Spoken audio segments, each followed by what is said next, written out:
Mesdames, Messieurs, bonsoir et merci de nous retrouver sur Canal 2 International pour cette sortie de l'invité de la semaine. On parle du sport avec l'actualité concernant la CAN 2023 en Côte d'Ivoire. La Côte d'Ivoire, justement, s'apprête à accueillir à partir de ce 13 janvier cette grande messe du football africain. En dehors de l'arène, on va s'intéresser aux avantages économiques et pourquoi pas stratégiques d'un événement pareil dans la sous-région Afrique centrale. Et pour en parler, nous avons invité un homme que vous connaissez certainement avec une casquette très marketing, si on peut le dire ainsi. Nasser Njoya, c'est le directeur général de Palmarès Sport Organization. Il est également fondateur de Africa Sport Marketing Summit. Et c'est avec beaucoup de plaisir qu'on le reçoit sur le fauteuil de l'invité de la semaine. Nasser Njoya, bonjour. Bonjour et meilleurs vœux à toi. Comment vous allez? Je vais magnifiquement bien. Bonne et heureuse année 2024, ça a bien commencé? Oui, tranquillement, surtout on est en bonne santé et le reste, ça suit tranquillement. On a quelques heures du coup d'envoi de la grande messe du football sur le continent africain. Vous connaissez bien la Côte d'Ivoire. Comment est-ce que vous entrevoyez cette grande rencontre?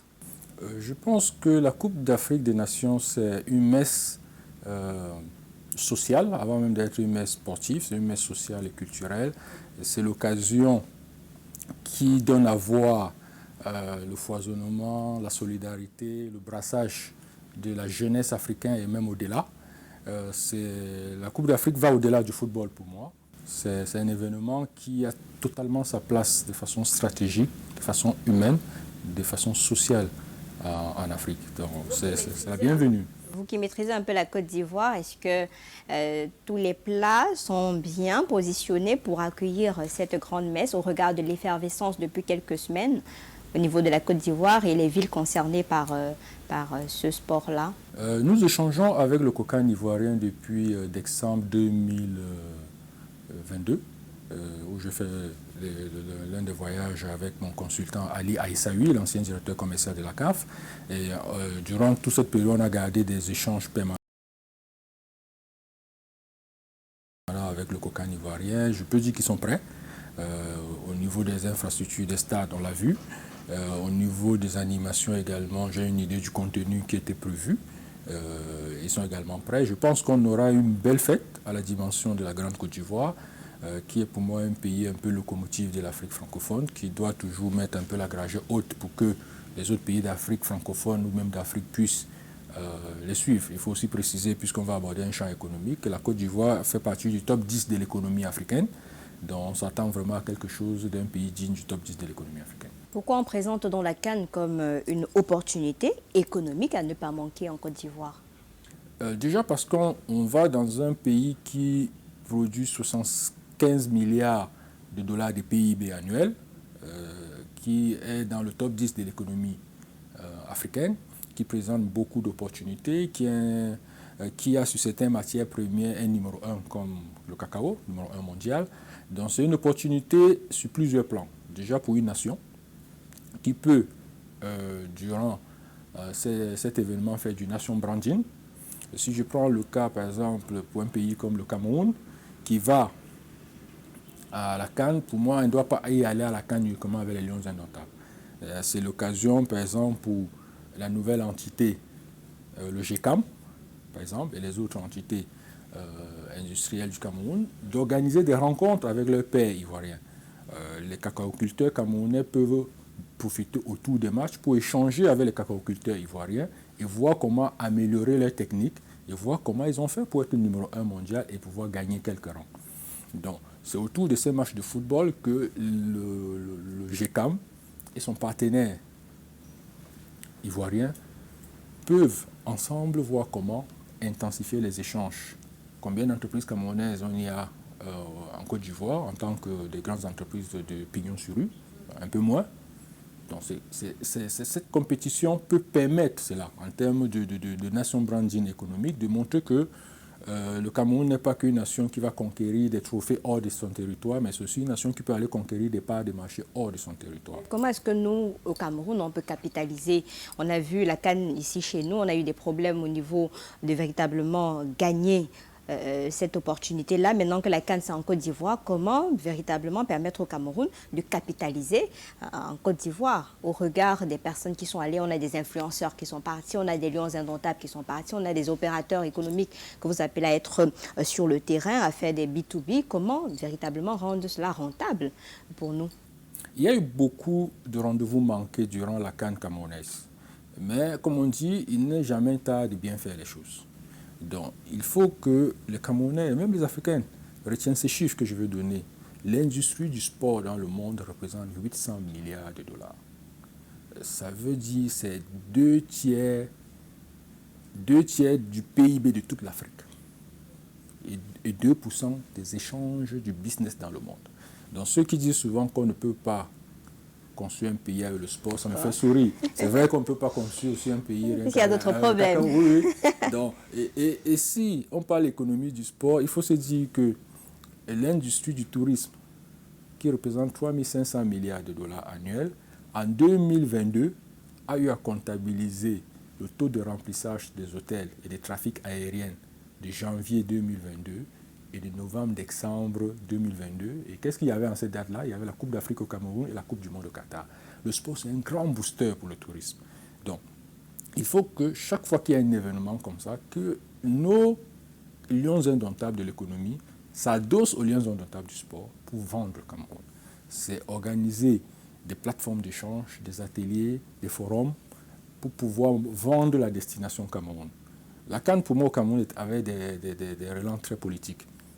On est passé vraiment à côté des enjeux économiques. Même un peu en Côte d'Ivoire, parce qu'on a vu un peu Alassane Dramane Ouattara, le président, mettre un peu au devant de la scène quelques enjeux politiques avec des missions ça et là. Il y a toujours cette coloration politique qu'on ne peut pas négliger. On ne peut pas négliger, on ne doit même pas refuser.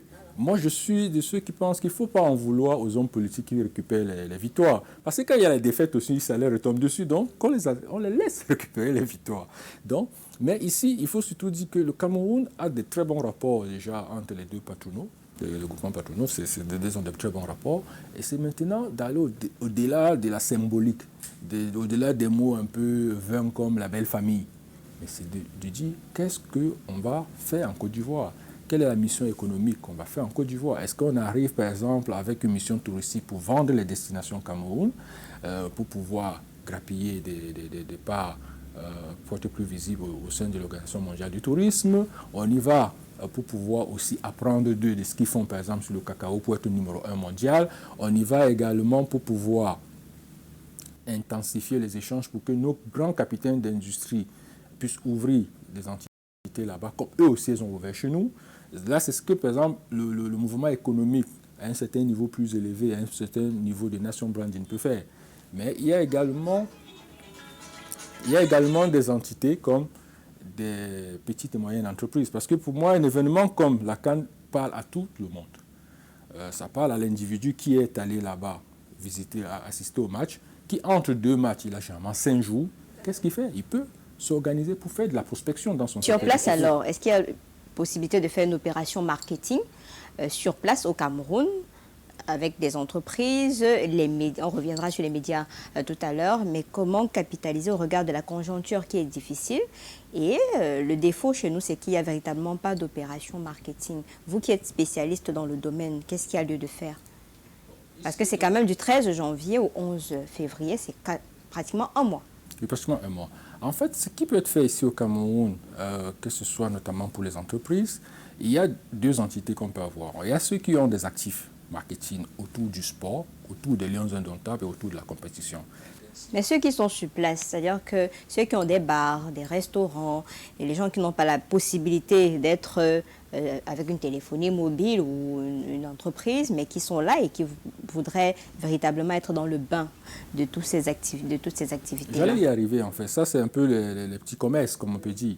Les petits commerces doivent pouvoir agir tout en tenant compte d'une particularité, c'est les droits de la compétition.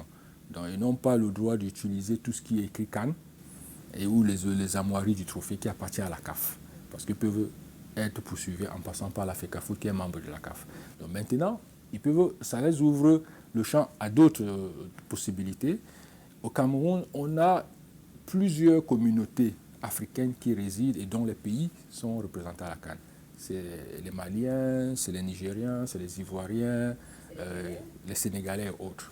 C'est pouvoir, par exemple, organiser certains événements thématiques dédiés à cette communauté dans son lieu de commerce. À tour de rôle, une fois avec les Maliens, une fois avec les Sénégalais, créer même des battles sur des contenus spécifiques. La danse malienne est bien réputée, la danse sénégalaise avec le mbala c'est aussi bien réputé. C'est de créer des événements autour de la compétition qui sort de la compétition et qui rejoint la compétition à un moment donné. Parce que c'est une battle musicale, ça reste de la culture, ça reste de la musique, mais il y a l'esprit de compétition. Ça peut être également une découverte gastronomique de ces différents pays-là, qu'on le fait à tour de rôle à chaque fois dans son lieu de commerce. Donc, ça peut être un défilé même de mode, qu'on met en avant les tenues vestimentaires de chacune de ces entités. Donc, on peut quitter de la mode à la musique, à la culture, à la gastronomie, tout en gardant comme fil conducteur l'événement. D'accord. On a une chaîne Canal 2 International qui est diffuseur officiel de cet événement, une grande première. Et comment est-ce qu'on peut, quand il y a une chaîne pareille, de capitaliser de façon globale pour que non seulement la chaîne puisse tirer avantage de cette CAN, les téléspectateurs, et qu'il y ait des gagnants-gagnants? Bon, déjà, pour une chaîne comme Canal 2 International, je parlais tout à l'heure de ces capitaines d'industrie ivoiriens qui sont présents ici. Il y a quelque chose qui peut leur être vendu un peu différemment que le traditionnel spot publicitaire. Ici, il peut s'agir de les vendre une découverte de leur entreprise, leur headquarter chez eux, avec l'accès par exemple au PDG, avec une interview particulière.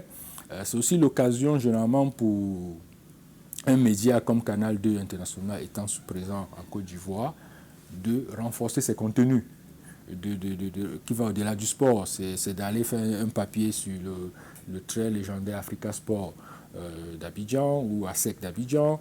C'est d'aller pouvoir interviewer ces grands noms là-bas, rencontrer ces grands noms de la culture et donc ramener la thématique sur le sport. Peut-être Meoué qui est un Camerounais ivoirien.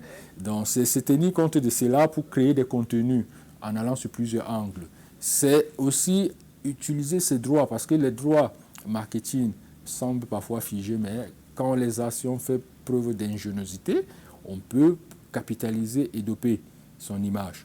Donc il y a plusieurs angles marketing sur lesquels Canal 2 peut gagner le pas sur ses confrères qui ont également les droits. Donc tout dépend de la créativité, la création de contenu, la façon dont on célèbre chaque victoire avec les communautés africaines. Dans les studios, c'est de créer des packages, des espaces pour eux. À chaque match, quand on a un public malien, sénégalais, même si les matchs ne les concernent pas, c'est d'aller au sein des familles de ces communautés africaines et assister au match avec eux et raconter comment le match se passe et comment l'ambiance se vit également, en fait.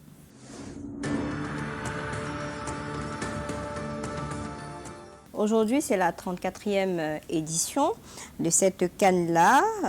Qu'est-ce qui peut changer, qu'est-ce qui peut faire la différence avec tout ce qu'on a déjà eu à voir sur le continent africain? La différence peut se jouer notamment sur les à côté, notamment hors des stades, parce que le stade, ça va être le traditionnel match de football. Je suivi hier sur Canal 2 même justement, il y a certains matchs dont les billets sont totalement vendus. Il y a un match, c'est Nigeria qui, je crois, Nigeria dans la poule de la Côte d'Ivoire. Il y a Nigeria-Côte d'Ivoire que les billets sont déjà totalement vendus. Donc c'est magnifique. Donc après, c'est surtout les à côté. Il y a l'un des éléments où le Cameroun a loupé le coach, j'espère que les Ivoiriens l'ont rectifié, ou bien les autres le feront, c'était que entre deux matchs, très peu d'offres existaient pour aller visiter le pays. Entre deux matchs, les gens se retrouvaient à aller dans les restaurants, les gargotes, les maquis manger, mais on ne les avait pas mis sur pied des packages qui les permettaient d'aller visiter le parc botanique de Limbé, d'aller faire un tour quand on est à Douala en Konsamba par exemple, ou bien d'aller visiter certains sites à Edea. Il n'y a pas de route, hein. Il n'y a pas de route. Il n'y a pas de route. Donc, du coup... Peut-être qu'il y a aussi ce charme-là d'aller un peu à la façon Indiana Jones. Donc je pense que la Côte d'Ivoire, sur la Côte d'Ivoire, si ce plus est ajouté, ça peut être assez intéressant. Donc ça peut être intéressant de permettre à ce qu'entre deux matchs, qu'il y ait prévu un déploiement qui permette à ces fans de foot touristes de visiter la Côte d'Ivoire. Et ce qui est assez magique, c'est qu'ils n'auront jamais le temps de visiter toute la Côte d'Ivoire. En fait, qu'est-ce qui se passe? Il y a la promesse de revenir.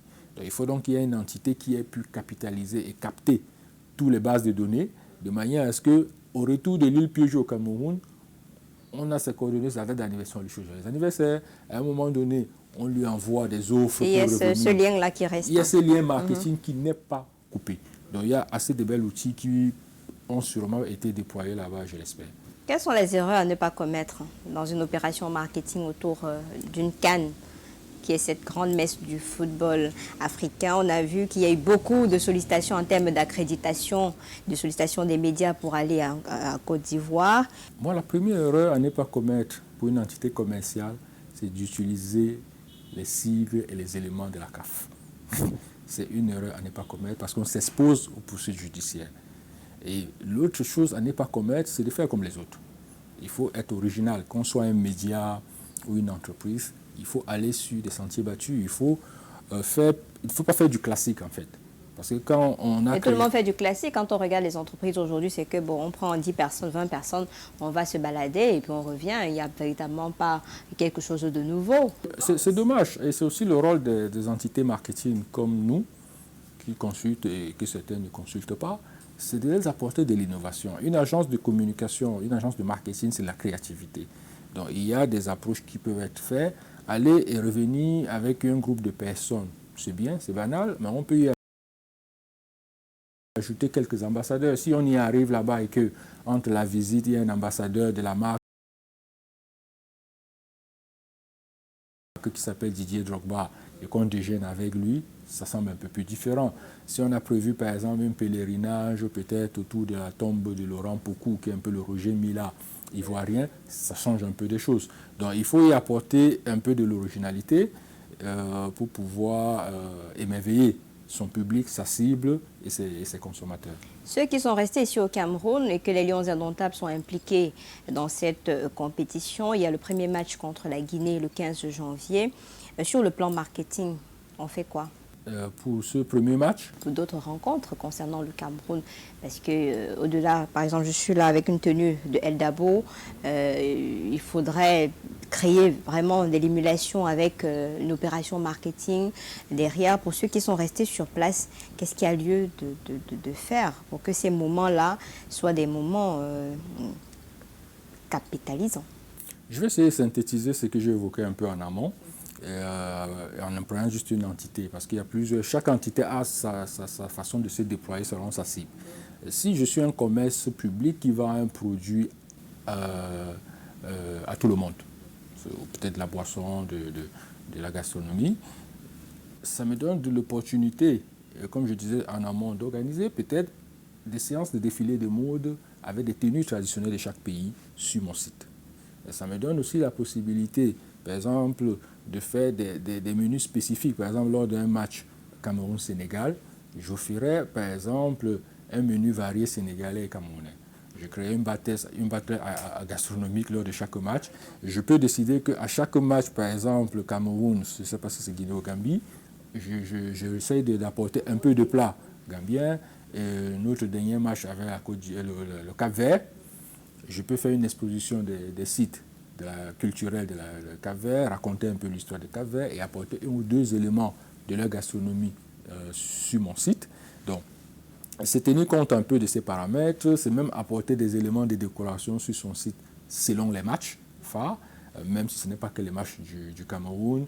Si la Côte d'Ivoire, qui est le pays phare, joue contre le Nigeria, qui a une communauté de 5 à 6 millions de Nigériens ayant une carte de séjour, je ne compte même pas ceux qui viennent juste pour 2 mois, 3 mois et que la loi le permette, c'est lors de ce match d'avoir quelques plats ivoiriens, quelques plats nigériens, une déco qui parle à ces deux pays-là, inviter la communauté ivoirienne, inviter la communauté pour faire un show et un battle. Donc c'est pouvoir profiter de chaque match phare, justement les matchs phares, pour pouvoir parler à cette communauté, surtout une communauté qui existe au Cameroun, qui est déjà un potentiel, des potentiels consommateurs. Mais dans les mentalités, on se dit que du 13 janvier au 11 février, ce sera le temps mort dans notre pays. On va perdre beaucoup d'argent. Vous pensez la même chose? Ah non, c'est une erreur. C'est même la période où on doit booster son commerce. puisque si un commerce est censé bénéficier de ce pic émotionnel où les lendemains de victoire, j'espère, rend plus euphorique, plus joyeux, où même si on a un budget très très limité, on peut être tenté d'offrir une bière à son voisin parce qu'on est content de la victoire. Non, c'est une période dans tous les pays au monde. Les études nous ont montré que les lendemains d'une victoire créent des pics de consommation. Si certaines études sont menées, l'entre-date de ces deux dates, la 13 janvier, 11 février, on devrait avoir un pic de chiffre d'affaires en Côte d'Ivoire. Ça va de soi parce que l'événement se tient là-bas.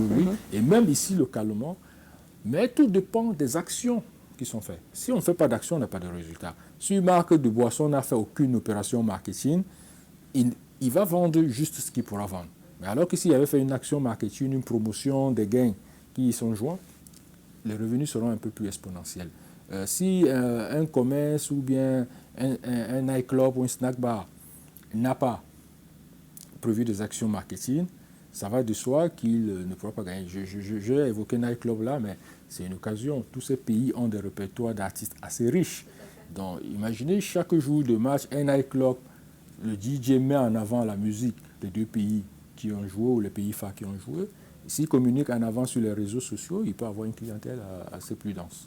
D'accord. Nasser Njoya, comment donc faire? On est déjà parti pour cette grande messe qui commence dans quelques heures, je l'ai dit tantôt. Notre pays a un rôle capital à jouer. S'il y avait un message fort à l'endroit de ces opérateurs économiques, de ces membres du gouvernement qui n'ont pas compris l'intérêt de capitaliser autour d'un événement comme celui-là, vous leur direz quoi?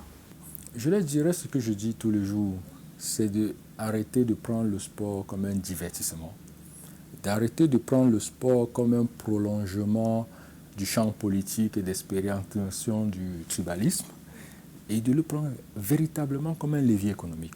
Le sport, c'est un booster de l'économie dans tous les pays. C'est un booster du tourisme, des infrastructures et même de l'agroalimentaire. Lorsqu'un club comme le Real de Madrid joue, l'économie autour de Madrid est boostée. Je prends souvent l'exemple plus près de nous en Afrique, dans un pays qui n'est pas réputé football, comme le club tanzanien Simba. Aujourd'hui est l'un des clubs africains qui a développé des statistiques économiques exponentielles. C'est-à-dire, lors de la saison 2021-2022, en 8 heures de temps, le club Simba avait vendu 48 000 maillots. Donc si vous allez, vous dites que peut-être un maillot coûte juste 10 000 francs, on est dans du 480 millions de francs. Donc le sport, je l'ai donné des chiffres, c'est 800 milliards de dollars. Le chiffre annuel, c'est 5 millions d'emplois. Quelle est la part de l'Afrique? Que l'Afrique arrête de prendre le sport comme un divertissement et il le prend vraiment comme une unité de boosting de son économie. Aujourd'hui, peut-être on n'a pas prévu des opérations marketing au niveau étatique, mais qu'on apprenne à rectifier cela. Je dis à chaque fois que le Grand Cameroun va à une compétition de sport, le Cameroun est attendu, mais il faut donc qu'au-delà du sport, qu'on organise des rencontres économiques, qu'on les vende à la destination Cameroun. L'agence de promotion d'investissement a un rôle à jouer là-dessus. Sa présidente est décédée, toutes nos condoléances. Une femme magnifique que j'ai connue quand j'étais membre de la commission marketing du COCAN pendant le CHAN et pendant la CAN. Et qu'on continue même à consulter les hommes comme vous du marketing pour pouvoir gérer des petites failles Les petites failles, les grandes failles et les grands projets. Donc on est là en fait même pas pour gérer les failles, les éviter qu'il y ait des failles. Donc on agit un peu en amont parce que le bon médecin, c'est celui qui vous aide à ne pas tomber malade.